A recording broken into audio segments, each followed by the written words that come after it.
12:42. ஏழையான ஒரு விதவையும் வந்து ஒரு துட்டுக்கு சரியான 2 காசை போட்டாள். அப்பொழுது அவர் தம்முடைய சீஷரை அழைத்து, காணிக்கை பெட்டியில் பணம் போட்ட மற்ற எல்லாரையும் பார்க்கிலும் இந்த ஏழை விதவை அதிகமாய் போட்டாள் என்று மெய்யாகவே உங்களுக்கு சொல்லுகிறேன். நல்லா கவனித்து பாரு, போட்டது கம்மி தான். ஏன் அதிகமாக போட்டோம்னா நாளைக்கு ஒன்றும் கிடையாது. அவருக்கு அதை வச்சுதான் ஜீவனம் பண்ணணும். அது போட்டான். அதுதான் விசுவாசம்.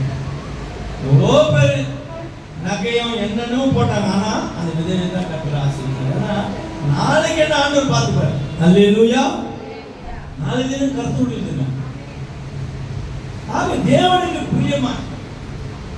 இப்போ எங்க சர்ச்சில் தான் நான் இப்போ இன்னொரு ஆண்டவர் பண்ணிட்டேன். என்னால் முடியல. ஏன்னா வெள்ளி சனி ஞாயிறு கன்வென்ஷன் போகிறதுனால எங்கள் சர்ச்சில் என்ன கிறிஸ்மஸ் வந்துருச்சுன்னா குடும்பத்துக்கு 1000 ரூபா கொடுத்தாகணும். நான் காணி குட்டி எடுக்கிறது, இந்த மோடி விதம் காட்டுறதெல்லாம் அந்த மோர்மை கட்டில் பண்ணியிருக்கிறேன். அதெல்லாம் பண்ணுறது கிடையாது. சொல்லிடுவேன் குடும்பத்துக்கு. கேட்குதா நான் சொல்றது?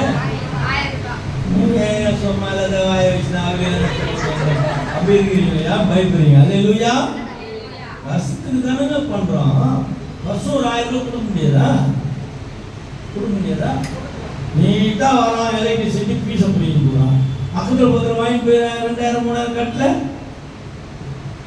எப்படிமா பக்கத்துல கரண்ட்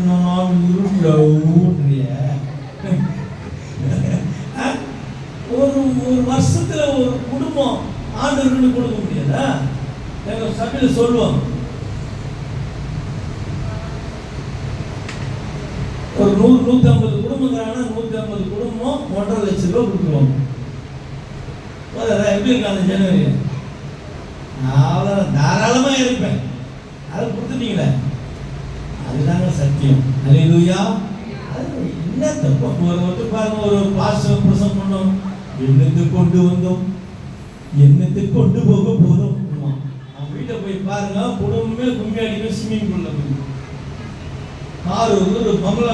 அவர் தான் சொல்லுவார், என்னத்தை கொண்டு வந்தோம். அல்லேலூயா.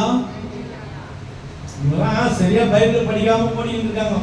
வசனத்தை படிச்சுட்டு நல்லா கவனிங்க. கர்த்தருடைய வருகையில எல்லாத்தையும் கூட்டி சேர்ப்பார், எல்லா சபையும். இதுல எந்த சபை எடுத்துக்கொள்ளப்படும் தெரியுமா? எந்த சபை? என்ன எல்லாம் அமைதியா இருக்கீங்க? எந்த சபையை எடுத்துக்கொள்ளப்படும்? ஏதாவது சொல்லுங்க. பிரகாசமா ஒன்னும் இல்ல. ஒரு 10 ரூபாய் வச்சுட்டு இந்த கட்டு யாருக்கு வேணும்னு சொல்லி பாரு. அந்த கடைசியில் எல்லாரும் அமுச்சிட்டு வந்துருவாங்க. நான் தான் யார் சும்மா கேட்க கொடுங்க. அந்த மாதிரி மனவாட்டிக்குரிய சபை எடுத்துக்கொள்ளப்பட போகுது. ஏன்னா அவர் மனவாளன். அவர் யாரு? இப்ப கடைசியில இந்த மனவாட்டி என்ற சபை எத்தனை கூடும் தெரியுமா? கடைசியில 7 சபை தான்.